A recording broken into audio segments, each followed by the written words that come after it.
گہرے پانیوں کی بندرگاہ گوادر، جس کی تعمیر کا خواب 1974 میں دیکھا گیا تھا، وہ آج 2010 میں بھی بن جانے کے باوجود تکمیل کے مراحل سے ہی گزر رہی ہے۔ بندرگاہ کی تعمیر پر ابتدائی تخمینہ $248 ملین کا لگایا گیا تھا، جو بڑھ کر $287.8 ملین تک پہنچ گیا ہے، جس میں چین کا حصہ $220.26 ملین اور پاکستان کا حصہ $67.54 ملین کا لگایا جاتا ہے۔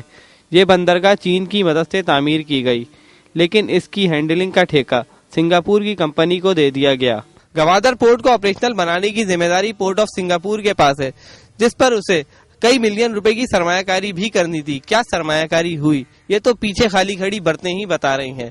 اس بندرگاہ پر سیوک سینٹر اور ایکسپو پروسیسنگ زون کی تعمیر کا بھی منصوبہ ہے، تاہم ابھی تک اس بندرگاہ پر مال بردار جہاز کی آمد و رفت زور نہیں پکڑ سکی، جس سے معیشت میں بہتری آتی۔ 1974 میں ابتدائی منصوبے کے بعد اگر یہ بندرگاہ سرخ فیتے کا شکار نہ ہوتی اور 1995 میں بن جاتی تو یہ سلالہ پورٹ کو بھی پیچھے چھوڑ جاتی۔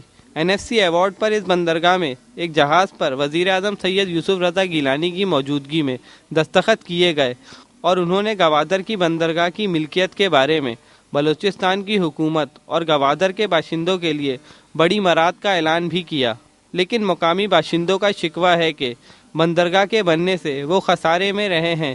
فائدہ اس لیے ہوتا ہے کہ گوادر والوں کو لگایا جائے، مگر گوادر والے تو نہیں لگے، سارے گوادر کے براوی ہے۔ پہلے یہ پورٹ نہیں تھا، فائدہ تھا، ہم لوگ ادھر آتا تھا جاتا تھا، مچھی کا شکار کرتا تھا، ابھی پہنچ کے قبضے میں آتا۔ یہ پورٹ ہمارے لیے نہیں بنا ہے، ہمارے لیے پورٹ وہ بنے کہ ہمارے جو مقامی باشندے ہیں گوادر کے اور روزگار برسر روزگار ہوئے۔ ہمارے لیے مسائل تو پیدا ہوئے نا، ہمیں شکار کرنے کے پورٹ کے نزدیک نہیں چھوڑتے ہیں۔ یہ مچھلی ایسا چیز ہے ہر طرف بھاگتا ہے۔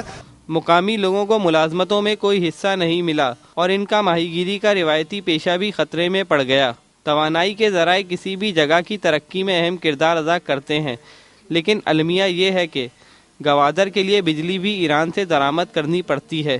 تاہم توقع یہ کی جا رہی ہے کہ گوادر پورٹ میں ایکسپو پروسیسنگ زون کی تعمیر سے مقامی آبادی کو ملازمتوں میں مواقع دستیاب ہوں گے۔